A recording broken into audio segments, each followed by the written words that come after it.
Bom dia, gente. Que dia hoje? 4. Então hoje são 4 de julho de 2018. Aqui nós vamos ter uma aula para as turmas 23A e 23B. Hoje nós vamos fazer uma revisão para a prova de sábado, dia 7. Então, prova dia 7. Daqui a pouco, por favor, se houver alguém que vá ter algum problema em relação ao horário de fazer a prova, a gente peço para essa pessoa tirar um papel e começar uma lista, tá? E passar para as outras pessoas. Bem, a prova sábado começa às 8 da manhã e a gente vai ter de novo um giro nas turmas. Sempre começa assim, lembra? Começa pela ordem alfabética, o pessoal das últimas letras faz por último, na primeira prova. Na segunda prova, prova 2, eles fazem em primeiro lugar, não é? Porque os últimos viram os primeiros, os penúltimos viram os últimos, e assim, agora a gente vai fazer uma nova rodada. Quem fez fez no último grupo, na última prova, vai fazer no primeiro. Então as turmas vão sempre descendo, tá? De forma que fica sempre justo para todo mundo em relação ao horário. Mas se houver alguém que tem algum problema em relação ao horário, por favor avise, faça essa lista. Se for alguém aqui vai fazer, alguém tem algum problema em relação ao horário, então você passa uma lista, tá? Você começa passando, se tiver mais alguém para assinar, já pega a lista com ela e assina, tá? Para que eu possa olhar. Bem, só lembrando que eu vou tentar ver se garanto o horário para quem tiver problema, tá bom? Não é uma certeza absoluta, não. Mas vai ficar válido aquela história que eu contei para vocês. Se por acaso você quiser fazer num determinado horário específico antes do seu, é só aparecer antes que eu consigo colocar bastante gente lá. No meu caso é porque eu quero fazer no último horário. Sim. Aí eu tenho que fazer também? Faz a lista, tá? Ok? Então assim, normalmente eu tenho conseguido colocar os horários, nesse semestre nunca deixei de colocar as pessoas no horário que elas pediram. Mas é importante fazer para a gente ter uma certeza. A matéria da prova de sábado, vocês já estão sabendo, mas a gente precisa dar uma reforçada aqui. A gente começa em contracepção, depois foi pela ordem aqui, sistema nervoso, somitos, dobramento, córeo, cordão, amniocóreo, placenta, gêmeos e digestório. São 9 tópicos, tá? Sendo que eu coloquei córeo e cordão num tópico só. Hoje vai estar valendo aquela nosso esquema de eu estar falando para vocês sobre o assunto e fazendo questões sobre o assunto. Vocês anotem. Mais tarde, vou ver se hoje ainda eu já coloco o questionário para vocês e vocês respondam lá, tá bom? Esse questionário vale aquele ponto combinado. Outra coisa, as aulas já estão todas lá no YouTube para vocês poderem assistir. Então, acho que quem quiser rever a aula, quem perdeu alguma aula, vai poder assistir. Sobre esses pontos, que são 5 no total, eu pedi para as meninas, minhas monitoras, fazerem a correção inicial. Nós combinamos até quarta-feira da semana que vem. Lembrando que o ideal é que chegue para vocês essa pontuação, vocês saibam dessa pontuação antes da prova do dia 14, que é a prova de recuperação. Né? Lembram da história da prova de recuperação?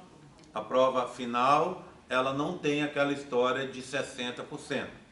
Significa que se você fizer a prova do dia 7 e não conseguir a pontuação, você vai poder fazer a prova do dia 14 para procurar a pontuação que você precisa. Claro que para quem não for aprovado, tá? Então eu vou ver se eu consigo aí na quinta-feira da semana que vem. Então vai ser antes do dia 7, veja bem. Se der tudo certo, antes do dia 7.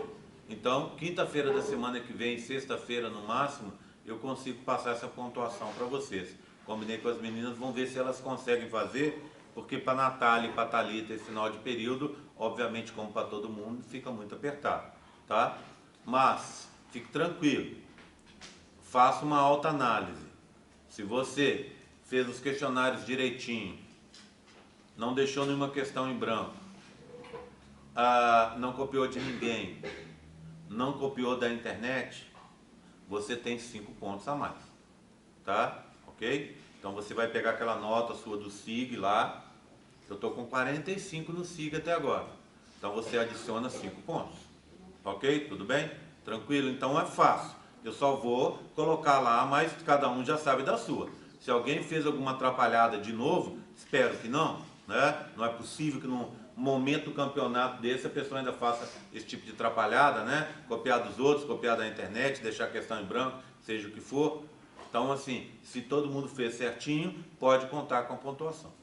Tá? Tá combinado? Oi, Priscila. O questionário de hoje pode entregar até sexta? Não, eu vou dar, porque as meninas estão trabalhando nele, então normalmente eu vou dar.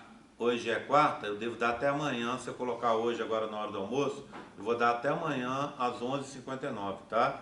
Não vou deixar até sexta-feira não, porque quanto mais tempo, Priscila, a gente deixa, mais dá chance para coisas erradas acontecerem.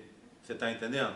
Não no seu caso, óbvio, mas aí a pessoa que não está com preguicinha de assistir a aula, vai copiar do coleguinha bobo que vai dar para copiar, a pessoa que acha que mais fácil pegar as respostas da internet, não assistir a aula, seja o que for, tá? Então, para mim, como você já vai estar respondendo aí, meu conselho é, todo mundo, escreva as questões, faça as respostas aí, saúde, deixa tudo prontinho, que aí na hora que você entrar na internet, você vai levar 15 minutinhos para passar as questões, talvez nem isso.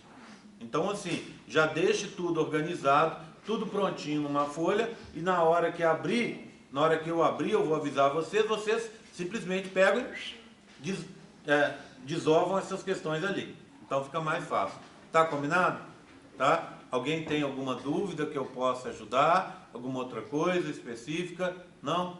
Então, ó, os modelos da prova são esses que estão aqui, que eu me lembre, essa turma que está aqui, ó. Tá? São esses modelos que são os modelos dos esboços. Não me lembro de ter algum outro por aqui não, tá? Acho que não. Mas, então, eu vou tentar falar dos modelos de forma que eu use todos que estão aqui, né? Então, por isso que eu estou preferindo ficar aqui no canto, porque eu já vou falando e vou guardando os modelos, vou ajeitando, pelo menos passando de uma mesa para outra, e para a gente poder conversar. Combinado? Bem, a aula é assim. É tipo uma aula de cursinho, é muito rápida. A Priscila viu eu gravando da outra vez, é bem rápido mesmo. Então eu vou falar aqui, não adianta só estudar, por isso que eu vou falar aqui, tem mais coisa em cada assunto, mais tópicos em cada assunto, mas aqui eu vou contar uma historinha, né, que vai ajudar bastante vocês para a prova. Mas não adianta estudar só por isso que for falado aqui. Tá combinado? Todo mundo entendeu? Tá? Bem, então eu vou começar falando de contracepção. Vamos começar? Bem, de contracepção, a pergunta que você vai responder para mim é sobre os diferentes tipos de pílula anticoncepcional. Você vai dizer para mim quais são esses tipos, o que diferencia um tipo do outro, quais são as vantagens de um tipo e as vantagens do outro, como você deve tomar essas pílulas. Ok? Tudo bem? Anotem aí para mim.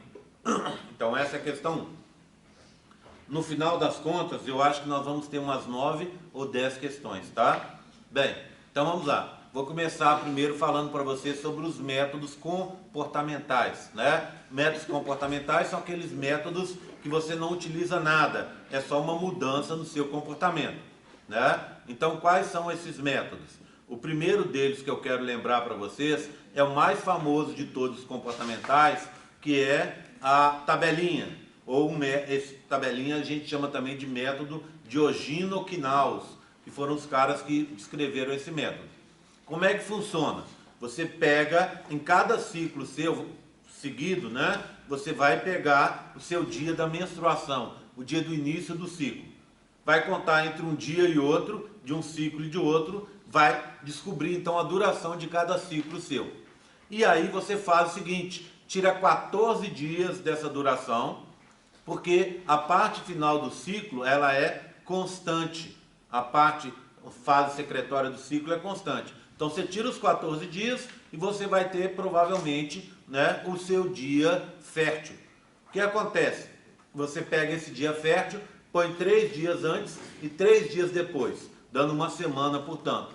Nessa semana, se você tiver relações sexuais, só relações sexuais protegidas com camisinha, né? E aí, na teoria muito simples, na prática não funciona, porque você pode, por motivos às vezes imprevisíveis, alterar o seu ciclo. Está estressada, está cansada, está doente, ou às vezes por nada que você consiga inclusive descobrir, o seu ciclo pode mudar. Então, tabelinha. O segundo método comportamental é aquele da temperatura basal, que a cada dia que você, antes de acordar, você pega um termômetro, põe via anal ou na vagina e vai medir a temperatura. Perto do seu dia fértil, essa temperatura vai se alterar. Lembram disso? Ela vai ficar 0,3, 0,4 graus acima do normal, do seu padrão. Aí, significa que você está no seu dia fértil. Bem, esse método simples de fazer tem 2 grandes problemas. O primeiro é que a variação é muito pequena, difícil você pegar no termômetro e às vezes uma infecçãozinha, alguma coisa assim, pode afetar também. Então, 2 problemas. E o terceiro e o principal desse método da temperatura basal é que você vai saber a alteração da temperatura no seu dia fértil. Portanto, se você tiver tido, se ela alterou hoje, mas você tiver tido uma relação desprotegida ontem, não adiantou nada. Concordam comigo? Então, temperatura basal. O terceiro método é o método mucocervical, que é aquele corrimento natural, né? Com aquele mucozinho que tem na vagina da menina, que vem lá de dentro do útero. Esse muco, ele vai ficar mais aquoso perto do dia fértil. De novo, perto do dia fértil, pode ser que você tenha relações antes, e aí, ele ficando aquoso, significa que você já teve a relação, os espermatozoides estão dentro de você e não vai adiantar em nada. Além disso, esse método do muco cervical, ele tem um problema. Você pode ter um corrimento natural, um corrimento patológico, causado por uma candidíase, por exemplo, e confundir uma coisa com a outra. A união desses 3 métodos é um método que a gente chama de sintotérmico, que é juntar uma coisa, juntar o muco com a temperatura, mais a tabelinha, etc, etc. Mesmo o sintotérmico, que é a união desses métodos, ele é muito arriscado, porque ele envolve você ter esse comprometimento e tem uma falha enorme, tem um risco enorme de falha, então não deve ser adotado. O segundo grupo de métodos contraceptivos são os métodos de barreira, que são de 2 tipos. Os preservativos ou camisinhas, masculina e feminina, que são importantes porque também vão prevenir contra DSTs, não devem ser usados em conjunto, né? Você não deve usar 2, não deve usar uma masculina e uma feminina ao mesmo tempo. Terminou cada relação, tem que tirar e jogar fora. Tem que ser colocada a camisinha masculina com pênis ereto, não adianta colocar com pênis flácido. Tem que lembrar de que essa camisinha não pode ficar em local exposta ao calor, à luminosidade, tem que ter o selinho do Inmetro nela, e você não deve rasgá-la com dente, com tesoura, né? Tem um piquezinho para você abrir para evitar o problema. Camisinha, então, é importante porque é o único método que vai proteger contra o DST, contra a doença sexualmente transmissível. Você vai usar a cada relação sexual, retira, joga fora. Barata, encontrado no posto de saúde, né, encontrado aí no supermercado, encontrado em festa, doada gratuitamente durante o carnaval, então tem essa vantagem. O outro método de barreira é o método do diafragma. Diafragma, você coloca ali na entrada do útero, né, no colo do útero, vai colocar um gel espermicida para ajudar. Esse método você pode colocar o diafragma e deve colocar em casa antes de sair, ou então você vai dar aquele break, aquela parada na relação sexual e vai levar um tempinho para colocar. O segredo do método é ajustar o diafragma certinho no colo, na entrada do útero, tá? Tem gente que se dá muito bem com esse método, mas ele tem um grande número de falhas em comparação com a camisinha, porque ele, se você coloca um pouco torto ali o diafragma, você perde a proteção. Bem, o diafragma é feito de silicone, então você coloca antes, tem que tirar depois, em torno de 6 horas depois, porque já que ele não protege a região da vagina, você vai ter os espermatozoides ali que vão estar subindo. Então, esses espermatozoides vão sendo mortos ao longo das horas que você está com ele. O diafragma pode ser usado então em 2, 3 relações seguidas ali, uma depois da outra, sem nenhum problema. O problema dele é que ele não protege contra DST. Então, nesse sentido, ele perde para a camisinha, perde para o preservativo. O outro método é o DIU. O DIU é um método, você tem aquele DIU de cobre, que vai ser colocado no postinho de saúde, o médico coloca para você, né, você agenda, ele coloca. É um método muito barato, mais utilizado no mundo. Você tem aí milhões de mulheres usando no mundo inteiro e com muita segurança. Ele funciona bem durante aí uns 10 anos sem nenhum problema. O que ele faz? Ele cria uma reação inflamatória no útero que vai levar as células de defesa para lá, que vão atacar os espermatozoides, vão atacar os ovócitos, vão atacar os embriões formados, né? Então ele funciona muito bem. Só não funciona depois que tiver a implantação. Se o bebê já tiver implantado, aí ele vai ter ele não vai conseguir agir normalmente, tá? Bem, o DIU funciona desse jeito. A outra coisa que o DIU faz, ao liberar íons cobre, lembra daquela história dos canais de Cat-Spare? Os íons cobre vão afetar o funcionamento do canal de Cat-Spare e assim o espermatozoide vai ficar doidão, não vai conseguir achar o ovócito 2 no local correto. Existe um outro DIU, que é aquele DIU que a gente chama de, na verdade deveria chamá-lo de SIL, né? Que é um dispositivo intrauterino. Esse SIL, ele é a marca comercial que a gente tem por aí se chama Mirena, então as pessoas costumam chamá-lo de Mirena. Esse Mirena, apesar de ter a mesma forma do DIU, ter aquela cordinha inclusive e tal, mas o funcionamento dele é diferente. Ele vai liberar hormônios localmente, progestínico, né, progesterona, ali no seu útero e vai funcionar muito bem, sem ter aquela flutuação da pílula anticoncepcional aí durante uns 5 anos. E, apesar de ser mais caro, no final das contas ele compensa, tá? Os próximos aí sim, são as pílulas contraceptivas. Elas são de 2 tipos, as progestínicas e as combinadas, não é? As progestínicas são a progesterona, análogo sintético da progesterona, e as combinadas vão ter progesterona e um análogo sintético do estrógeno. Essas pílulas combinadas, elas podem ser, você pode tê-las com uma dose só, tá? São as monofásicas, 2 doses bifásicas, 3 doses trifásicas e mais de 3 doses diferentes, de concentrações diferentes dos medicamentos, do princípio ativo no interior delas, são as chamadas polifásicas. As monofásicas podem ser tomadas fora da ordem. Já as outras devem ser tomadas na ordem certa, porque elas tentam imitar o ciclo feminino. O que faz a pílula? A pílula te pega e te leva artificialmente para a fase secretória, dando indicação para o seu organismo que você está grávida sem você estar. Essas pílulas, você pode ter só o conjunto das pílulas, você pode ter as pílulas com, dentro da própria cartela, um grupo de pílulas extras que são aquelas pílulas para serem utilizadas na parada, não é isso? Essas pílulas são as pílulas que a gente chama de placebo, sem princípio ativo.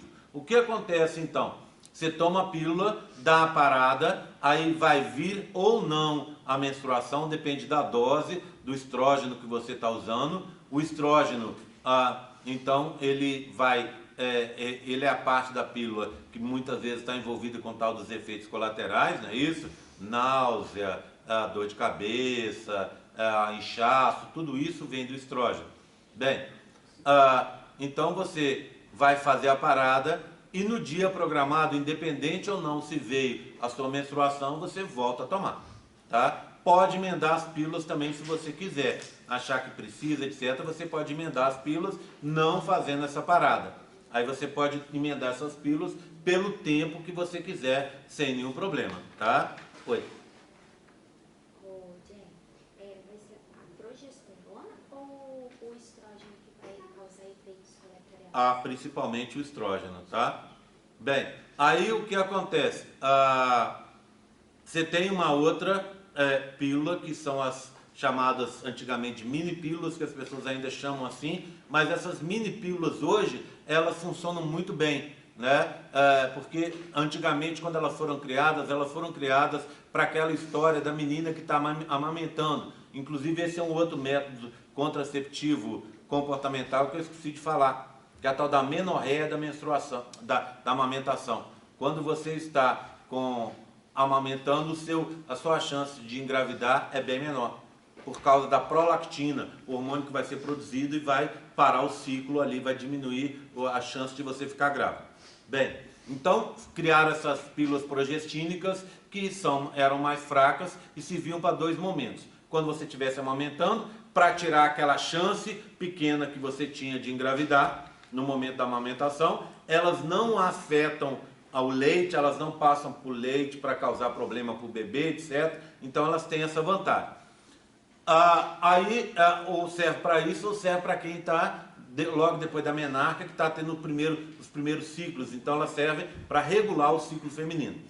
Depois criaram umas pílulas mais fortes, né? A mais famosa delas é a tal de Cerazete, mas a gente tem mais umas 2 ou 3 aí no mercado.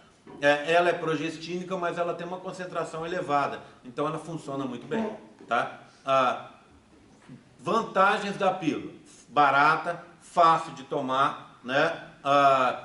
Um grau elevado de proteção. Desvantagens: você não pode se esquecer do horário dá problema.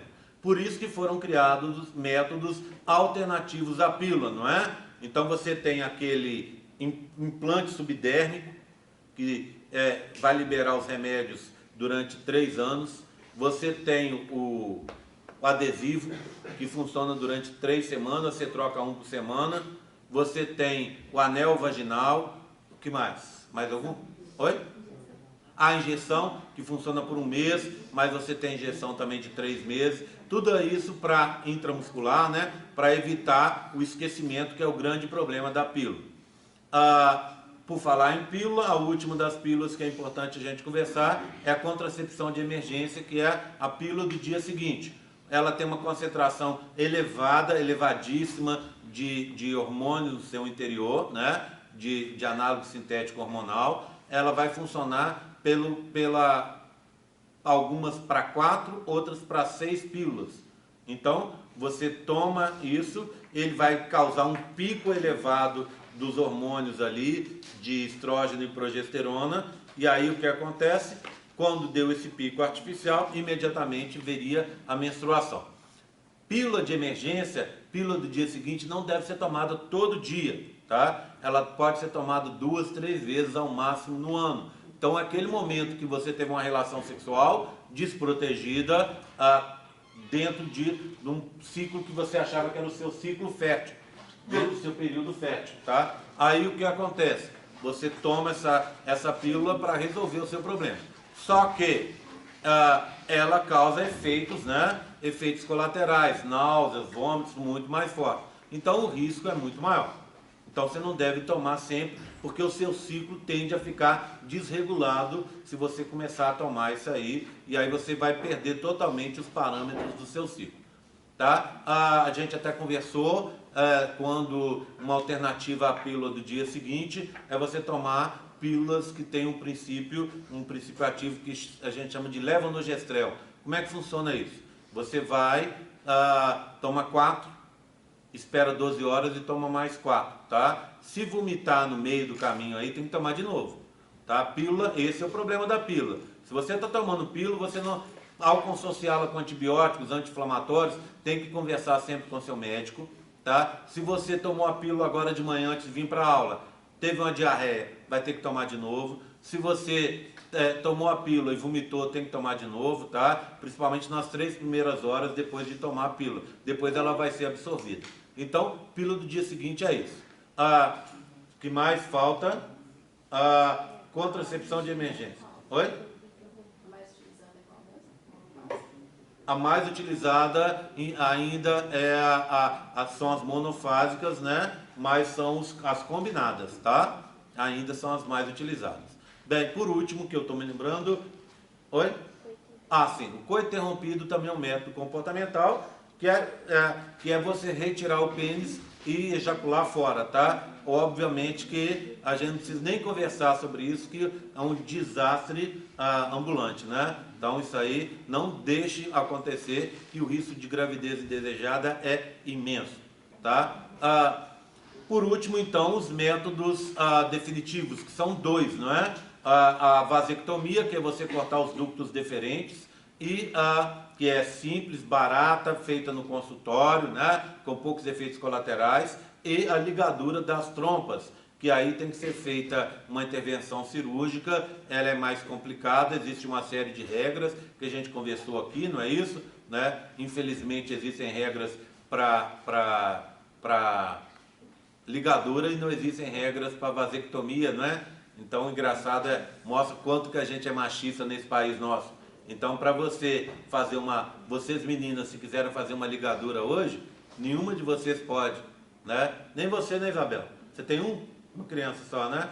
Então, ela teria que esperar uma segunda criança para poder ter bebê. E como eu acho que ninguém aqui tem 25 anos ou mais, tem? Então, o que acontece? Só 25 anos ou mais ou 2 filhos. Então, assim, ninguém pode fazer. E para fazer, você tem que ir lá, declarar que você vai fazer. Se você for casado, seu marido tem que assinar. Você tem que esperar 60 dias para poder fazer a ligadura das trompas. Eles têm que te dar, entre aspas, um tempinho para pensar. Tá? Tudo bem? Contracepção é isso. Alguma dúvida de contracepção? Tá na hora. Deferente. É aquele que sai do epidídimo para fora, né? Que vai levar do epidídimo até a próstata, tá? Bem, o próximo, agora a gente vai um pouco mais rápido, tá? Essa primeira parte que é um pouco mais complicada, porque tem mais coisas. Agora a gente vai um pouco mais rápido, falando de, primeira coisa, sistema nervoso. Deixa eu pegar aqui. Oi? Não, primeiro vou falar de sistema nervoso, tá? Só um minutinho, gente. Bem, no sistema nervoso, a gente viu basicamente 2 processos, não é? Os processos de neurulação e o processo de formação das vesículas encefálicas. A pergunta tem a ver com as vesículas encefálicas, tá? Então a pergunta 2 você vai me dizer o que são vesículas encefálicas, quais são seus tipos, tá? Então, essa é a pergunta 2. Eu vou começar falando de neurulação, que é a primeira etapa de formação do sistema nervoso. Neurulação vai acontecer ali no final da segunda semana, tá? Início da terceira, em torno do 17º, 18º dia. Bem, estou falando final da primeira semana, que seria 14º, porque no 14º dia já começam a aparecer alterações celulares que indicam a formação do sistema nervoso. Então, a gente viu na parte de neurulação esse modelinho, não é? Que é um corte do embrião, em que você vai ter ectoderma de revestimento, mesoderma, notocorda, e aqui o endoderma embrionário substituindo o hipoblasma. Então, por indução da notocorda, você vai ter... Deixa eu chegar um pouco mais perto aqui, senão não aparece, né? Aqui.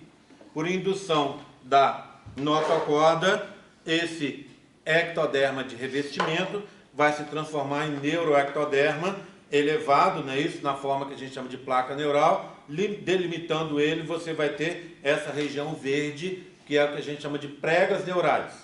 Bem, passa um pouco, esse ectoderma, esse neuroectoderma começa a se dobrar para o interior, atingindo o mesoderma. Quando ele vai se dobrando, olha o que acontece, as pregas vão se aproximando. E ao final se forma um tubo. Esse tubo se forma a partir da região mediana, né? Deixando as duas aberturas, uma abertura cefálica e uma caudal, que a gente chama de neuróporos. Esses neuróporos, o cefálico se fecha com 25 e o caudal com 27 dias. Aí termina o processo. Então está aqui o tubo neural, e as duas pregas estão mais próximas aqui. Quando essas duas pregas se juntarem desse jeito aqui, a gente vai ter a formação da crista neural, que é formada pela junção das pregas. Passa um tempo, as células da crista vão migrar e vão formar uma série de estruturas, não é? Lembram-se? Formam sistema nervoso periférico, odontoblastos, vão dar origem aos dentes, melanócitos, dão cor à pele, células da tireoide e da paratireoide, ossos, cartilagem, músculos da região do pescoço e da face. Tudo bem? Então esse é o processo de neurulação. Alguma dúvida nele?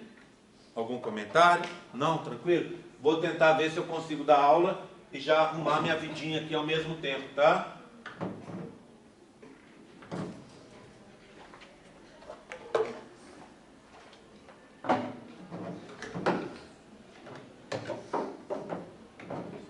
Se tiver dúvida, é só me parar no momento que vocês acharem correto, tá? Não há problema. Quem está sentado aí mais no fundo, tá? Vocês que chegaram por último, se quiser colocar os bancos aqui no corredor, pode colocar, tá? Porque como a gente vai muito rápido, às vezes você não vê alguma coisa e óbvio, né? Óbvio, vocês que estão aqui são as pessoas mais espertas da turma, né? Quem perdeu, igual a dona Vitória, que perdeu a aula hoje, para ficar estudando para a prova das 10, o que acontece com ela? Perde a chance. Quando a gente é esperto, a gente vai sempre nessas aulas, últimas aulas, porque tem professor que é muito falador, igual o professor Gé, que às vezes costuma falar coisas que vão cair na prova durante a revisão, né? Tudo bem? Então, ó, o que nós temos aqui, ó? O tubo... Oi. O que vai cair na prova? Não, é o maior fechamento do neuróporo caudal que dá espinha bífida, é isso? E do cefálico da anencefalia, tá? Então essa é a parte mais cefálica do tubo. Eu tenho um neuróporo cefálico aqui, tá vendo? Essa parte final dele é a parte da espinha dorsal, não é isso? Tá aqui. É um tubo, ó. O que acontece com essa parte dorsal? Ele vai sofrer alterações. Então na primeira, ele vai formar as vesículas encefálicas primárias, que são 3, né? Então, olha, é o tubo dividido em 3 partes. A região mais cefálica é o prosencéfalo, mesencéfalo, rombencéfalo. Logo depois, o prosencéfalo e o rombencéfalo vão sofrer alterações, tá vendo? Ó, se transformando em 2 regiões diferenciadas. Então, a partir do prosencéfalo, forma-se o telencéfalo, que vai dar origem ao córtex e ao cérebro. Ó, o diencéfalo, né, tá aqui, que você vai formar as vesículas ópticas e tal, tá aqui. E aqui o mesencéfalo, que continua. Depois, no rombencéfalo, formam-se 2. O metencéfalo e o mielencéfalo. Metencéfalo forma a ponte e o cerebelo, e o mielencéfalo vai formar o bulbo, ou o medula oblongada. Então, essas são as vesículas encefálicas secundárias. Telencéfalo, diencéfalo, mesencéfalo, metencéfalo e mielencéfalo. O que acontece a partir dali? Um crescimento do telencéfalo, que vai crescer e vai ficar à frente das outras, que vão ficar dentro dos hemisférios cerebrais formados a partir do telencéfalo ou abaixo dele. Tudo bem? Tranquilo com isso? Dúvidas? Dúvidas? Posso seguir? Hoje aqui é quase uma aula de cursinho, não é isso? Muito rápido. Estou relembrando aquele período que eu dava aula em cursinho. Bem, sistema nervoso, posso cortar? É isso aí. Agora, sim, eu vou falar dos somitos, tá? Somitos. Eu quero que vocês descrevam quais são as transformações que acontecem com somitos, tá? Então, você vai contar as transformações que vão levar às diferentes partes dos somitos e o que cada parte vai formar. Tudo bem? Então eu começo descrevendo isso assim. Os somitos se formam na terceira semana como parte da região do mesoderma intraembrionário, dorsal ou paraxial, não é?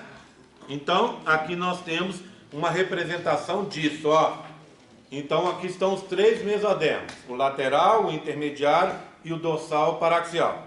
Primeira coisa que acontece é uma separação, tá vendo? Ó, o dorsal vai ficar separado dos outros. Tá aqui, ó, separou, tá? De um lado, separou do outro. Pronto, estão separados. Tá certo? Aqui. Aí o que acontece? Da região cefálica para a região caudal, ele começa a se transformar. Então eu vou tirar uma parte aqui, ó, tá? Uma boa parte deles. Lembra que isso não é assim, né? Isso é um processo que vai acontecendo aos poucos. Como aqui a gente tem pouco tempo, eu já vou dar uma exagerada. Então o que acontece? Ó, começa a se formar estruturas arredondadas da região cefálica para a região caudal, estruturas que a gente chama de somitômeros, não é? Então se formam os pares, ó. Vou colocar alguns aqui. 3, 4, 5, 6, 7. Eu vou colocar aqui 2, 3, 4, 5, 6, mais um, né? 7. Pronto. Esses primeiros 7 pares vão formar estruturas da cabeça e pescoço. Dali para frente, vão se formar mais alguns, não é? E aí, o que acontece? Então, vou colocar daqui para baixo, ó. Olha, vou até dar um espacinho aqui para me facilitar ver. Pronto, ó. Oitavo par. Vou pôr mais 2 pares. O nono par, tá vindo aí. Pronto. E um 10º par, tá? Então, do primeiro ao 7º, vão continuar sempre como somitômeros e formar estruturas da cabeça e pescoço. Então, o 8º, o 9º e o 10º e os outros que vão vir, se formam em torno de 40 a 45, né? Então, eles vão sofrer transformações. Então, daqui a pouco, o 8º deixa de ser somitômero e passa a ser somito, dividido em duas áreas.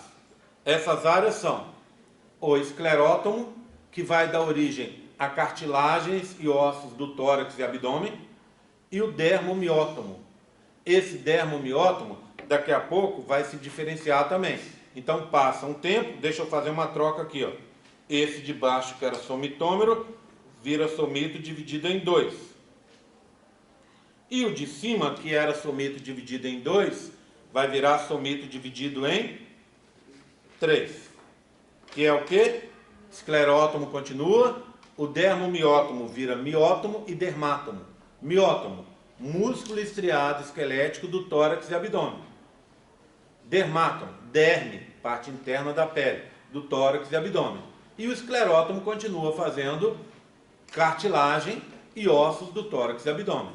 Então, assim, passa um tempo, o que vai acontecer? Esse daqui de baixo que estava em 2, vai ficar em 3. Tá vendo, ó? Tá? Esse daqui de baixo que estava em 1, que era um somitômero, vai virar um somito dividido em 2. Mais para baixo, vai formar mais um outro par de somitômeros. Olha, vou colocar aqui para baixo. Tá? Pronto. E esse daqui de cima, tá vendo que eu deixei em branco, espaço, um espaço sem nada, é porque as células daqui, ó, que formavam o dermátomo, o miótomo e o esclerótomo vão migrar para ir para os seus locais específicos, tá? Então, o que você tem nesse momento? Olha aqui, ó, 7 pares de somitômeros, os somitos já com células migrando, somito dividido em 3 áreas, somitos divididos em 2 áreas, mais caudalmente, a parte mais caudal, tá? Você vai ter somitômeros ainda, que não viraram somitos divididos em 2, nem somitos divididos em 3, nem somitos com células em migração. Tudo bem? Daqui a pouco, essa parte toda vai desaparecer, não é? E aí você vai ter essa estrutura totalmente formada pelos somitos. Ok? Tudo bem? Tá? Eu vou pedir a ajuda das meninas aqui agora, tá? Para colocar essas coisas nas caixinhas para mim. Essas bolinhas ficam na caixinha pequena e esses quadrados nessa caixinha cinza grande, tá? Vocês coloquem para mim, por favor. Aí, pronto. Tá? Então, somitos são é um evento que acontece na 3ª semana, também influenciado pela presença da notocorda, e as transformações que eu queria saber são essas. Alguma dúvida sobre somitos? Tranquilo? Oi, Ana? Vão se formar 40, 45 pares, tá? No final das contas. Bem, o próximo assunto é falar sobre o córeo, tá? Córeo é o quê? É um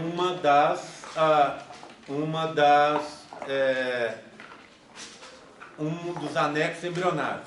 Qual que é a pergunta que eu quero que vocês respondam sobre o córeo?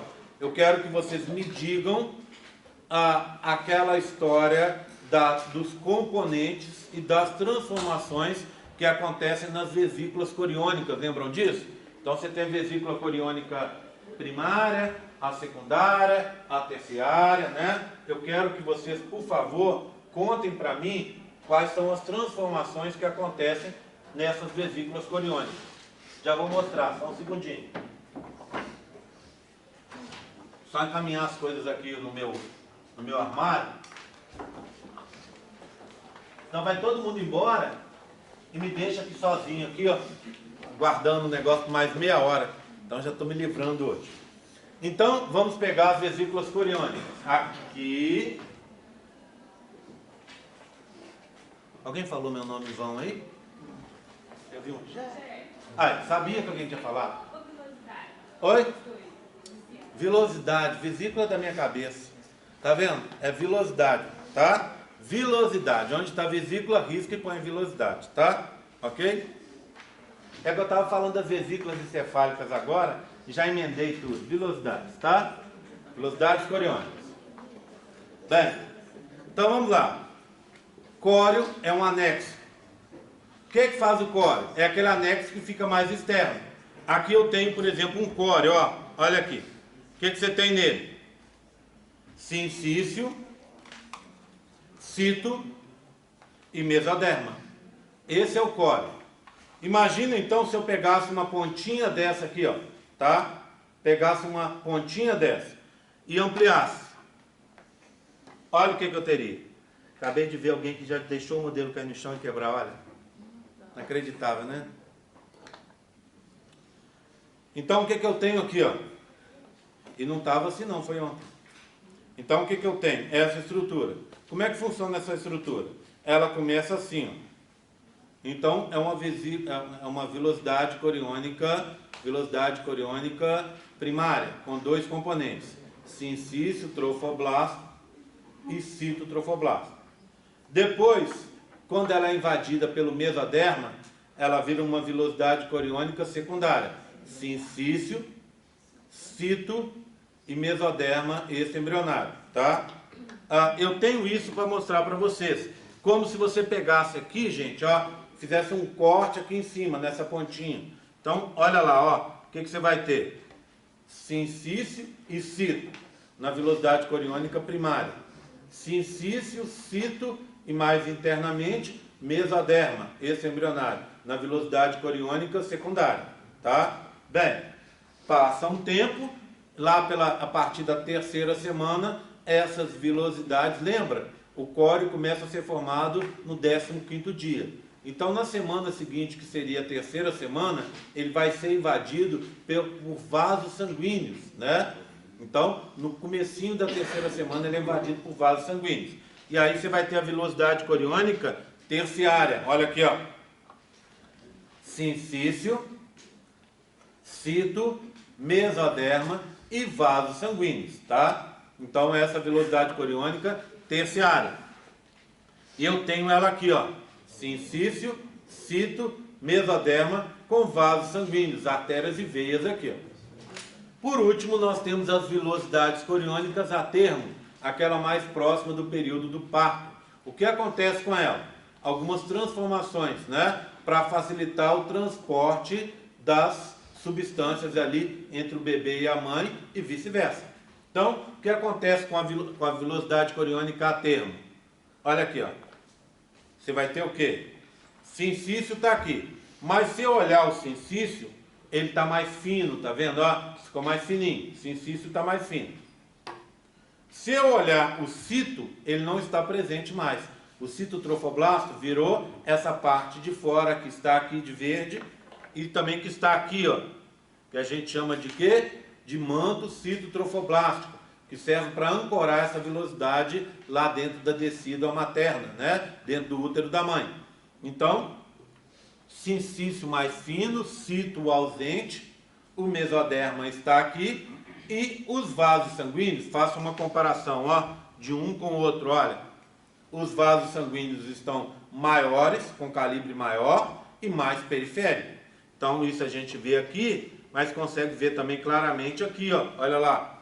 Vasos sanguíneos maiores e mais periféricos. Para quê? Para facilitar o transporte, tá? Então isso facilita o transporte por um lado, por outro lado, faz com que o bebê corra mais riscos, né? Tá? Mais riscos da ruptura dessas velocidades coriônicas. Dúvidas nessa parte? Tranquilo? Tá? Essa última aí é a terciária? A última é a termo. A terciária é quando ela foi invadida pelos vasos, tá? Então, a velocidade a termo é aquela mais próxima do nascimento, né? Do 5º mês aí para frente, 6º mês. Então, ela faz com que você aumente a possibilidade de transporte na velocidade, mas como ela fica menos protegida, você corre mais riscos de ruptura dela. Tranquilo com as velocidades coriônicas? São essas pontinhas aqui, Ana. Essas pontinhas. Então, se você pegar uma pontinha dessa e ampliar, você vai ver aquilo ali. Então, ó, tá vendo essa pontinha? Se você ampliar, você vai ver uma estrutura assim, ó, tá? Se você fizer um corte aqui, Ana, você vai ver uma estrutura em corte assim, ó. Tá vendo? Tá vendo o laranja? Na verdade, ele vem por fora. Tá vendo o roxo? Ele vem por dentro do laranja. Tá vendo o vermelho? Vem por dentro de tudo. E dentro dele, daqui a pouco, vão surgir os vasos sanguíneos mais no interior de tudo. Tá? Citotrofoblástico. Ele vai aparecer um pouco mais no final e vai servir para ancorar essa velocidade. Tudo bem? Tranquilo? Tá? Córeo seria isso, né? O que acontece com esse córeo daqui a pouco? Esse córeo, depois do processo depois dos 3 meses, ele vai formar o que a gente chama de amniocóreo. Não é assunto que eu vou falar agora não, tá? Eu vou pela ordem. Então agora eu vou falar sobre dobramento. Com dobramento eu vou falar sobre cordão umbilical e aí sim o amniocóreo, tá? Tudo bem? Tranquilo? Então vou começar com dobramento, tá? Dobramento, o que eu quero que vocês falem do dobramento? Eu quero que vocês me contem as consequências do processo de dobramento, tá? O que é o dobramento? É o bebê sair daquela forma dele de disco e virar uma forma de tubo. A gente vai ter o que a gente chama um tubo dentro de outro tubo. O tubo interno é o tubo digestório e o tubo externo é a parede do corpo, tá? Então, eu tenho aqui vários modelos de dobramento que eu vou passar para cá, para facilitar para mim aqui, ó. Vou colocar esses 3 aqui. Vou colocar esses aqui em cima. Tem mais, deixa eu ver aqui. Tem mais um aqui. Mais outros 2 aqui. Um monte, tá vendo? tá? Dobramento tem um monte. Então vamos lá. Quando você faz o dobramento, primeira consequência, cavidade amniótica vai se expandir. Então se você olhar aqui, ó, então compara, por exemplo, pegar um aqui, ó, esse aqui, antes do dobramento, ó, olha aqui. Você teria o âmnio aqui em cima, tá vendo? Saco vitelino embaixo. Compara esse, por exemplo, com esse aqui, ó. O dobramento já se iniciou. O que acontece? Tá vendo como ele dobrou? As extremidades estão presas no âmnio. Então o âmnio está crescendo junto com ele. Então tem uma ampliação da cavidade amniótica.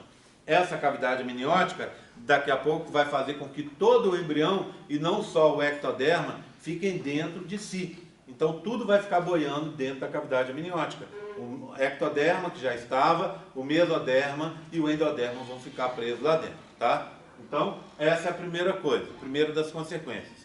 A segunda das consequências é que quando você faz o dobramento, você vai espremer, vai comprimir a região que está embaixo. O que você tem embaixo? O saco vitelino. Então compara comigo, ó, olha aqui, ó. Está aqui antes do dobramento, tá vendo? A cavidade amniótica está aqui, ó. Então eu tenho neuroectoderma, linha e nó primitivos, o pedículo embrionário está aqui atrás. Então, à medida que o tempo vai passando, olha, compara esse, agora com esse de cá, tá vendo? E depois com esse aqui, ó. O que aconteceu com eles? Você teve um processo de espremer o saco vitelino, comprimir o saco vitelino, que assim vai ficar dividido em duas áreas, né? A parte de baixo vai desaparecer, o meio é o pedículo vitelínico, que vai fazer parte do cordão umbilical, e o teto do saco vitelino fica preso dentro do embrião, né? A gente vai ver daqui a pouco num outro modelo, tá? Então, a segunda consequência é essa compressão do saco vitelino, que faz com que ele fique dividido em três áreas, tá? Então, deixa eu pegar agora os modelos e comparar. Nesse aqui, ó, se eu fizer um corte nele aqui, ó, tá? Eu vou ver o seguinte, um corte transversal, eu vou ver uma coisa, tá ali, ó. Eu vou ver uma coisa assim, ó, olha aqui. O âmnio está aqui, o saco vitelino embaixo, aqui seria celoma, e celoma extraembrionário. Então, quando está abrindo, olha lá, terceira consequência, a região do mesoderma intraembrionário lateral se rompe, vira duas, tá vendo? Uma parte de cima, que é o mesoderma intraembrionário lateral somático, e uma parte de baixo, que é o mesoderma intraembrionário lateral visceral. Aqui em cima forma a somatopleura intraembrionária, aqui embaixo a esplancnopleura intraembrionária, né? Somatopleura, mesoderma intraembrionário lateral somático, mesoderma intraembrionário mesenquimal e ectoderma. Embaixo, a esplancnopleura intraembrionária, mesoderma intraembrionário lateral visceral, mesoderma intraembrionário rosa, mesoderma intraembrionário mesenquimal, né, que é o rosa, e depois o endoderma embrionário. Esses aqui vão formar a parede do tubo digestório, quando se unirem.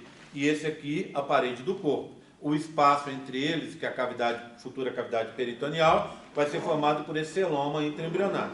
Tá? Tudo bem? Então aqui começando o processo equivalente a um corte nesse modelinho do lado de cá. Tá? Bem, passa um tempo, se a gente for dar uma olhada, o que vai acontecer? Ele vai adiantar um pouco mais o processo de dobramento. Olha ali.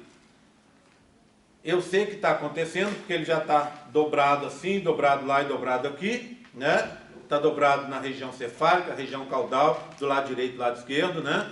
E aqui também eu vejo uma coisa interessante. Lembra da história do sistema nervoso? Olha aqui o que eu tenho. O neuróporo cefálico e o neuróporo caudal. Então, já está diferente aqui, porque aqui o que eu tenho? A região da placa neural, que começa antes.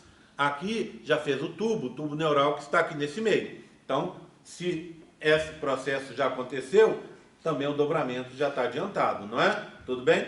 Fizer um corte por aqui, ó, eu vou ver essa estrutura aqui, ó, assim, ó. Ou seja, as duas somatopleuras se aproximando e as duas esplancnopleuras também se aproximando, né? Então elas estão se dobrando e aqui eu tenho aquele espaço que é o celoma intraembrionário, tá? Só lembrando que esse modelo tem um problema na coloração, não é isso? Já descrevi para vocês que algumas partes deveriam ser vermelhas, aqui ainda estão indicadas por algum motivo que me foge a minha compreensão humana, né? Eles resolveram pintar essa região aqui toda de rosa, tá? Tudo bem? Tranquilo? Rosa é o mesoderma? O rosa é o mesoderma mesenquimal. Tem mesoderma mesenquimal? Tem. Mas não é tudo mesenquimal, tá vendo? Ó, repara aqui, ó. Algumas partes são mesenquimal, rosa. Outras são vermelhas. Então, mesoderma intraembrionário dorsal, intermediário e os dois laterais estão aqui, tá vendo? Então, eles deveriam, obrigatoriamente ali, indicar esses 3 mesodermas e eles não estão indicando, tá? Tudo bem? Sim? Então, aquele equivalente a esse aqui.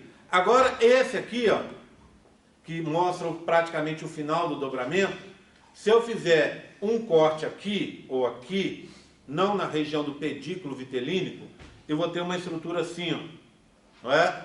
Envolta pela cavidade amniótica. Eu tenho as duas somatopleuras se unindo e as duas esplancnopleuras se unindo. O espaço é o celoma intraembrionário, que depois vai dar origem à cavidade peritoneal. E aqui a parede do corpo, lembra? Somatopleura. É ectoderma, mesoderma mesenquimal, mesoderma intraembrionário lateral somático. Esplancnopleura. Mesoderma intraembrionário lateral visceral, mesoderma intraembrionário mesenquimal e endoderma embrionário. Isso aqui é o teto da região do tubo do saco vitelino, lembra? Tá preso aqui dentro, tá? Ok? Bem, isso eu consigo ver até melhor aqui, ó. Por quê? Porque esse é um corte exatamente em cima do pedículo vitelínico. Então, se eu der uma olhada, olha aqui, ó. A parte final do saco vitelínico vai desaparecer, está aqui e também está aqui, ó. Né? O pedículo vitelínico aqui está inteiro e aqui ele está cortado. Aí eu consigo ver que no interior dele eu tenho o tecido amarelo, que é o endoderma extraembrionário, né? E o teto dele está aqui, ó, que é o endoderma embrionário, laranja, tá? Então, tá aqui e aqui vai formar o tubo digestório. E aqui vai contribuir para a formação do cordão umbilical.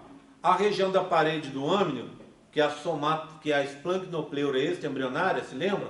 Tá aqui, ó. Tá? Tá começando aqui, vindo para cá. Ela também deveria ter sido pintada de vermelho, e não foi dessa vez.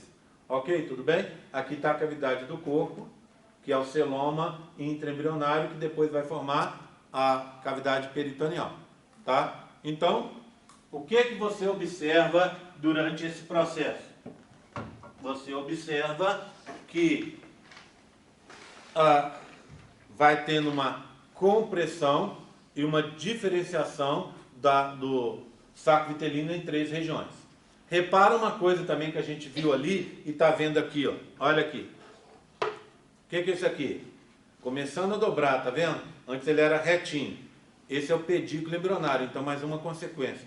O pedículo embrionário que está aqui, ó, ele vai descendo cada vez mais até ficar próximo e se juntar com o pedículo vitelínico para formar o cordão umbilical. Uma outra consequência que a gente não consegue ver nesses modelos é aquele processo de mudança de posição do coração. O coração antes está na região cefálica, quando ele dobra ele vai vir para o peito, então ele sai da região cefálica e assim como o pedículo embrionário vai para a posição ventral, tá? Ok? Tudo bem? Tranquilo com isso? Bem, as últimas consequências que eu tenho para contar para vocês tem a ver com a história do contato provisório entre os celomas e do contato provisório entre os mesodermas. Lembram dessa história? Como é que ela é? Funciona assim. Esse modelo mostra isso aqui pra gente. Quando tem a ruptura, o celoma intraembrionário vai se comunicar provisoriamente com o celoma extraembrionário, tá vendo? O mesoderma intraembrionário lateral esplâncnico e somático se comunica com o mesoderma extra-embrionário, folheto interno. Então tem uma comunicação, olha, eles se comunicam com o outro. Isso é até ter o dobramento. Quando acontece o dobramento, como a gente viu aqui, ó, o mesoderma lateral, os intraembrionários ficam presos dentro do embrião. Não ficam mais em contato com o extraembrionário. E o celoma intraembrionário fica dentro do embrião. Não tem mais contato com o celoma extraembrionário, porque o processo de dobramento já aconteceu. Então, teriam mais essas duas consequências, né? Tudo bem? Tranquilo?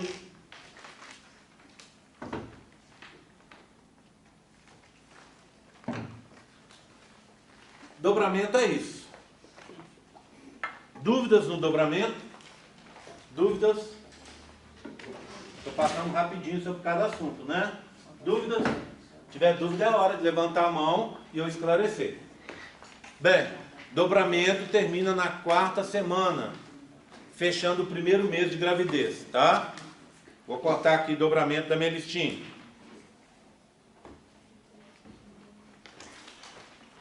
Dobramento da minha listinha. Engraçado, né?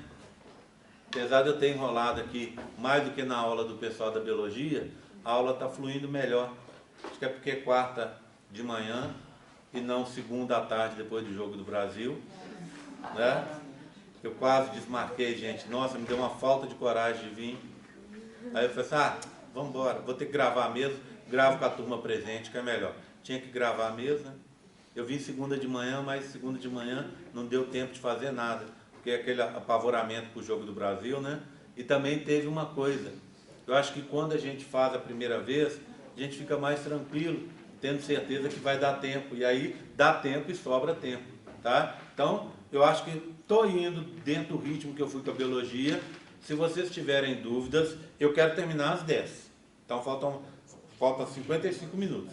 Se por acaso vocês tiverem lá deles, eu levei 2 horas e 5, 2 horas e 10. Então aqui eu acho que eu vou ganhar esse tempinho.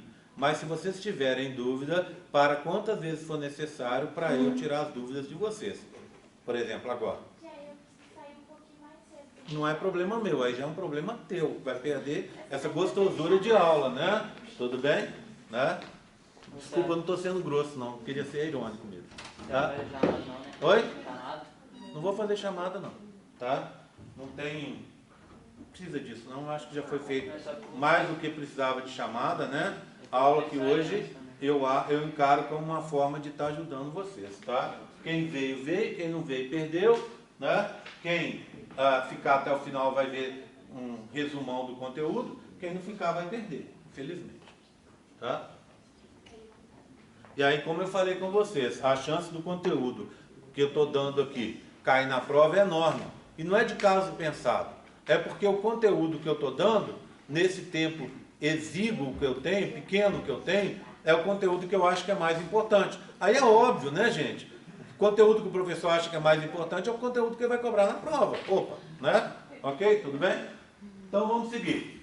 Agora eu vou falar sobre amniocório, tá? Sobre amniocório. Amniocório, eu quero, sobre o amniocório, que vocês me contem. Quando ele se forma. Por quê? Porque vocês têm que lembrar que a formação do amniocório não tem nada a ver com dobramento, tá? Dobramento fecha com mês, amniocório com 3. Então, quando ele se forma, como ele se forma e por que ele se forma, tá? Quando, como e por quê. Então, amniocório se forma com 3 meses. Ele se forma devido ao crescimento do embrião. Então, repara nesses modelos aqui. Esse modelo é muito parecido com aquele modelo que eu acabei de mostrar para vocês ali do dobramento, tá vendo? O embrião dobrou, ele está dentro do âmnio, você tem o celoma extraembrionário aqui, o pedículo embrionário se aproximando do pedículo vitelínico aqui. Então você tem um espaço grande que é o celoma extraembrionário. Se você pegar e fizer um corte mais interno, você vai ver essa estrutura aqui. Cuidado, de novo, faltou vermelho e sobrou rosa, né?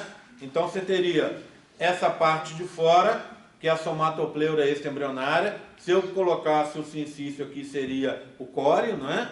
o celoma esse embrionário está aqui, a cavidade amniótica está aqui. As outras estruturas vocês conhecem, não vão perder tempo com isso não, tá? Ok? Bem, seguindo, olha o que aconteceu aqui agora.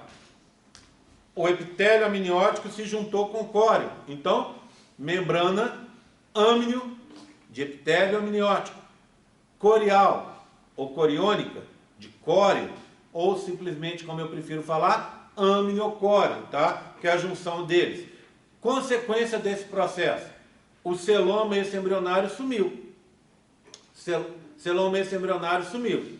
E os dois mesodermos, o folheto interno e o folheto externo, se juntaram num só, tá? Isso ocorreu por quê? Porque o bebê cresce e ele precisa ocupar espaço. Lembra daquela história que eu contei para vocês, que o bebê cresce bastante, chegando alguns dias a crescer até 10 a 20%, né? Ou até mais do que isso em alguns dias. Então ele ganha muito em tamanho e em peso durante o seu crescimento. E aí, daqui a pouco, o espaço onde ele está é pequeno. Então ele vai o quê? Acabar com o próximo, com o espaço que está disponível ali. Na verdade, acabam dois, né? Vocês se lembram? Primeiro que acaba é o saco vitelino. Ele desapareceu, já desapareceu nesse momento, né? Se você for olhar, ele já desapareceu. Depois, ele vai ocupar um outro espaço que é o quê? Do celoma, esse embrionário, que não serve mais para ele. Celoma, nesse momento, até esse momento, servia como uma estrutura cheia de água para proteger o bebê em formação e também para dar tipo um esqueleto, uma estrutura, uma sustentação hidrostática. Agora não faz mais sentido. Ele já tem o quê? Ele já está já formou a notocorda, daqui a pouco ele vai formar a coluna, etc. Então ele já está formando os cartilagens, os ossinhos, já está formando essas estruturas todas.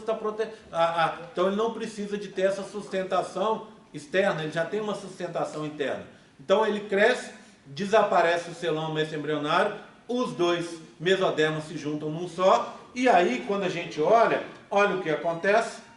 Você antes tinha uma série de espaços, né? Tinha um espaço lá dentro que vai desaparecer e um espaço aqui fora também que vai desaparecer. Então, passa um tempo, olha lá, o que você vai ter? A membrana amniocorial está aqui e o bebê cresceu e ocupou todo o útero, tá vendo? Ficou todo tomado pelo bebê. Como consequência desse processo de crescimento do bebê, você teve o quê? Uma união das decíduas. Lembra da história das decíduas? Você tem decídua parietal, aqui de amarelo. Aqui tem um erro na pintura, tá? A decídua basal, aqui, perto do córeo viloso. E no polo oposto à implantação, essa decídua que a gente chama de capsular, que está no córeo liso. Por causa da pressão exercida aqui, não se formam as vilosidades coriônicas. O que acontece com esse processo? É importante a gente lembrar que decídua basal mais córeo viloso igual a placenta, não é? Então as decíduas se formam lá no início da implantação, lá na primeira semana, porque o bebê libera citocinas e a mãe o quê? Vai fazer um tecido cheio de fibroblastos, que é a decídua, se chama decídua porque é perdida depois do parto, né? Porque desce. E essa decídua é cheia de fibroblastos, um do lado do outro, que vão o quê? Proteger o interior aonde está o bebê. Lembra que fibroblasto é materno? Então, células maternas normalmente não vão ser atacadas pelo sistema imune. Então, elas escondem o bebê que não é materno, né? Ele é só parcialmente materno. Metade dele vem do pai. Então, ele fica escondido lá de dentro porque ele é um corpo estranho. O que acontece, então, a partir dos 3 meses? O útero vai começar a crescer para acompanhar o crescimento. Olha o tamanho de um útero e do outro, para acompanhar o crescimento do bebê. Então esse útero a partir dos 3 meses vai crescer e assim a barriguinha da grávida vai ficar visível. Ok? Tudo bem? Tranquilo com isso?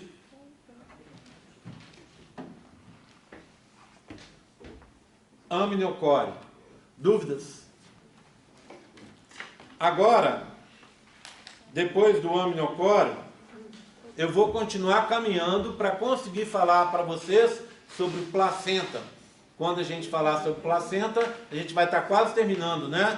Aí eu vou falar primeiro sobre cordão, agora, depois sobre placenta, depois eu vou falar sobre gêmeos, rapidamente, e sobre digestório também, bem rapidamente, tá? Tudo bem? Porque digestório foi a última coisa que vocês viram, tá bem fresquinha na cabeça, acredito aí, né? Então agora a gente só precisa falar dele mais rapidamente. Bem, cordão umbilical, quero mostrar para vocês essa placa, né? Em que você tem o quê? A união dos dois pedículos. Pedículo vitelínico está se unindo com o pedículo embrionário aqui, tá? Sobre o cordão umbilical, eu quero que vocês respondam para mim, o que é circulação invertida, tá? E digam para mim também, na segunda parte dessa mesma questão, onde ela acontece e por que ela acontece. Então você vai definir a circulação invertida, vai dizer aonde ela acontece e por que ela está acontecendo, tá bom? Bem, então no cordão umbilical você vai ter o quê? Olha, a união do pedículo vitelínico, que está aqui também, com o pedículo embrionário, que está aqui, ó. No interior do pedículo embrionário, o alantoide. O alantoide forma vasos, então aqui você tem duas artérias e duas veias. Aliás, duas veias e duas artérias. O que acontece? Olha lá, ó. Essas duas veias vão se juntar numa só aqui embaixo. Você está acabando com o espaço entre os dois, tá vendo? Ó? Esse espaço seria o celoma, esse embrionário, que está desaparecendo, até desaparecer totalmente, né? Você vai ter o desaparecimento dos vasos dessa estrutura, que seria o pedículo vitelínico, que estaria aqui, desapareceu, tá vendo? E aí você forma uma estrutura que está envolta pelo epitélio amniótico, tá?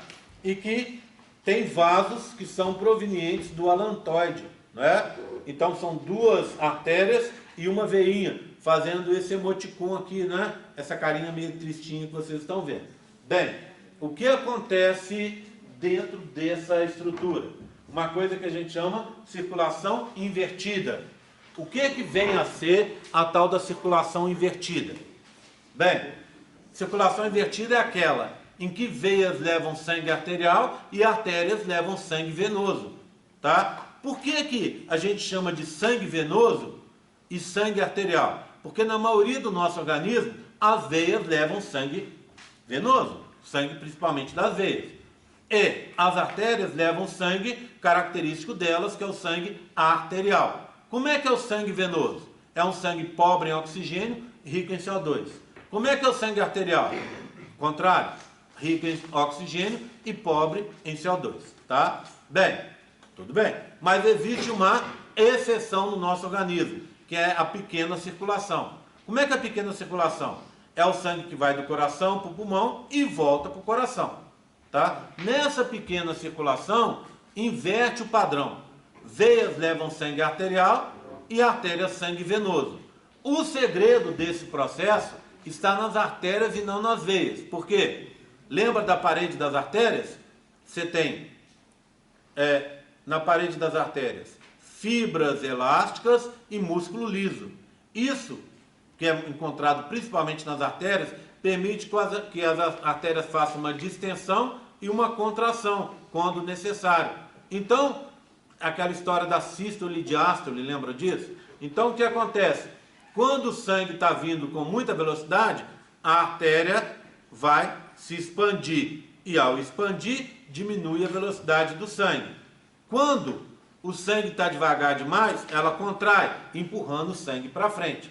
Então, isso é feito na pequena circulação para preservar os alvéolos pulmonares, que são estruturas delicadas, tá? Mas isso acontece também nas vilosidades coriônicas terciárias, que estão lá na placenta. Para quê? Para proteger essas vilosidades. Então, o sangue que está vindo do bebê para a vilosidade coriônica é um sangue venoso. Só que ao invés dele vir por veia, ele vai vir por artérias. Para a artéria, porque a artéria consegue controlar a velocidade do fluxo. E controlando a velocidade do fluxo, evita que tenha danos às vilosidades coriônicas. E para voltar, para você de certa forma, entre aspas, economizar aquele gasto que você estava fazendo, você faz o contrário. Você leva o sangue de volta da mãe para o bebê, ou seja, da velocidade para o bebê, você leva por veias. E o sangue que está saindo da velocidade indo para o bebê é um sangue arterial. Então, tá vendo? É um fluxo invertido. E esse fluxo depende principalmente dessa capacidade contrátil e de distensão das artérias, tá? As veias entrariam aí só como transporte de uma forma mais, não ia dizer passivo, mas tem que tomar cuidado, porque existe um transporte passivo, né? Apesar que, nesse caso, a gente está falando de um transporte por inércia, né? Então, o sangue que está na velocidade, ele vai ser empurrado por inércia de volta para o organismo do bebê, vai ser empurrado pelo sangue que está chegando ali, que está sendo empurrado pelas artérias, tá? Então, esse é o fluxo invertido que vai acontecer lá nas velocidades coriônicas. Tudo bem, tranquilo? Tá? Circulação invertida. Bem, agora, finalmente, placenta, tá? Placenta deixa eu pegar aqui os modelinhos de placenta. Placenta, nós temos um modelinho, tá? Bem, como é que é a placenta? E qual a pergunta que eu quero que vocês respondam para mim na placenta? Sobre placenta, eu quero que vocês, mais uma vez, agora sem olhar, tá? Porque vai cair na prova, treinem aí, tá? Me respondam como acontece o fluxo do oxigênio e do CO2 dentro dessa estrutura da placenta, tá? Essa é a pergunta. Bem, vamos lá. Como é que funciona a placenta? A placenta, ela tem duas faces. Na face fetal está o cordão umbilical. Então aqui é a face fetal, né? Aqui é um pedacinho do cordão umbilical. Duas artérias e a veia. E esse rosa que está aqui é o que a gente chama de geleia de Wartung, não é? Tecido conjuntivo mucoso, rico em matriz extracelular, bem molinho. Ele e essa estrutura de trás aqui da placenta, na face fetal, o bebê estaria aqui, ela é envolta pelo epitélio amniótico, tá vendo? Assim como o cordão umbilical. Bem, essa é a face materna. Ela é dividida em áreas que a gente chama de cotilédones. Em cada cotilédone eu vou ter várias dessas estruturas, que são as subunidades funcionais da placenta. Como é que eu chamo essa estrutura? Seio interviloso. Por que seio? Porque é um espaço. Interviloso porque está entre uma velocidade e outra. Então as velocidades coriônicas terciárias ficam enfiadas no seio interviloso, né? E cada seio é separado por uma barreirinha aqui, ó, que a gente chama de septo interviloso. Então essa é a estrutura da placenta. Vamos lá. Oxigênio ou CO2 para começar? Oxigênio. Pronto. Onde está o oxigênio e da onde que ele vai? Prestando atenção para anotar depois. Oxigênio está dentro das hemácias, dos glóbulos vermelhos, complexado com a hemoglobina. Da onde que ele vai para onde ele vai? O oxigênio vai da mãe para o bebê, para o feto. Tá? Esse é o caminho dele. Então, ele chega lá na placenta por vasos sanguíneos. Quais seriam esses vasos? Artérias, porque é um sangue com oxigênio. E lá na mãe não é circulação invertida. Circulação invertida é só na pequena circulação. Então lá não é circulação invertida. Então ele chega por artérias, essas artérias jogam essas hemácias no seio interviloso, tá? E aí, qual que é o caminho do oxigênio? Ele chegou por artérias, caiu no seio interviloso, ele tem que se separar da hemoglobina, né? E sair da hemácia. Quando ele sai da hemácia, ele cai na parte líquida do sangue, que a gente chama plasma. Que plasma é esse? Da mãe, no seio interviloso. Aí o que ele faz? Ele tem que atravessar a barreira hematoplacentária, de fora para dentro. Como é que é a barreira? Sincício, cito, mesoderma extraembrionário e a parede dos vasos, que é o endotélio. Então ele faz o quê? Ele caiu no plasma do seio interviloso e atravessa a barreira. Como? sincício, cito, mesoderma extraembrionário, endotélio do vaso. Aí ele cai aonde? Dentro da parte líquida do sangue do feto, o plasma. E qual que é o próximo caminho? Entrar para dentro da hemácia e se complexar com a hemoglobina. Da velocidade coriônica para o bebê, ele vai ser levado por uma veia. Então nós começamos na artéria da mãe e terminamos na veia do feto. Agora o CO2. O caminho dele é o contrário. Ele vai do feto para a mãe. Tá? E onde fica o CO2? No plasma, complexado com a água, formando ácido carbônico. Tá? Então vamos lá. Ele chega na velocidade por artérias. De novo, chegando por artéria, tá vendo? Chega por artéria. Porque o oxigênio também chegava por artéria, né? Então ele chega por artéria. Aí o que ele faz? Se dissocia da água para virar só CO2, dentro do plasma fetal ainda. Aí o que ele faz? Atravessa a barreira hematoplacentária de dentro para fora. Ou seja, o endotélio, o mesoderma, o cito e o sincício. Aí ele cai aonde? Ele vai cair dentro do plasma do seio interviloso. Plasma de quem? Materno. Cai lá e aí o que ele vai ter que fazer? De novo se complexar com a água, formando novamente ácido carbônico. O que acontece com esse CO2? Ele vai voltar para a circulação da mãe por veia. Novamente, começou em artéria, terminou na veia, só que agora é invertido, estão vendo? Tá? De novo, artéria e termina em veia.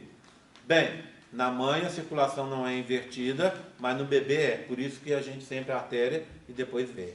Combinado? Todo mundo entendeu o caminho? Tá? Estou lembrando isso, que é uma pergunta de prova, não se esqueçam. CO2 eles não complexam hemoglobina. Não, fica uma coisa, outra coisa. Hemoglobina só para transportar o oxigênio, tá? Oi, Priscila. O CO2 forma carbonato ou não? Não forma sal não, tá? Forma ácido carbônico, tá? Ok? Bem, tranquilo, tá? Então, placenta, era isso que eu queria. Estrutura e os mecanismos de transporte. Gêmeos. Gêmeos, a pergunta sobre gêmeos é a seguinte. Eu quero que vocês me falem, então, sobre gêmeos. Me falem sobre o compartilhamento de anexos entre os gêmeos monozigóticos e dizigóticos, tá? O que anexos que podem ser compartilhados e o que determina ou não esse compartilhamento, tá? Então vou pegar aqui meus modelinhos de gêmeos.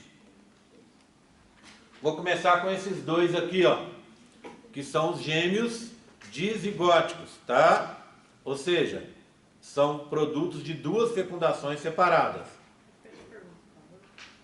Quais são os anexos compartilhados por os gêmeos, os dizigóticos e monozigóticos, e o que define esse compartilhamento ou não, tá? Bem, então o que acontece com esses gêmeos aqui? Duas fecundações, dois blastocistos separados, a tendência principal é ter isso aqui, ó, não compartilhar nada, tá?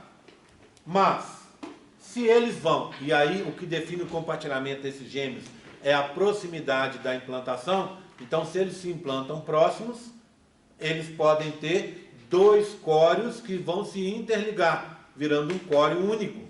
Então, esses gêmeos que se implantam, dizigóticos que se implantam próximos, podem, devido à proximidade, que é o fator que vai definir isso, eles podem compartilhar o córeo, o único anexo possível de ser compartilhado entre eles.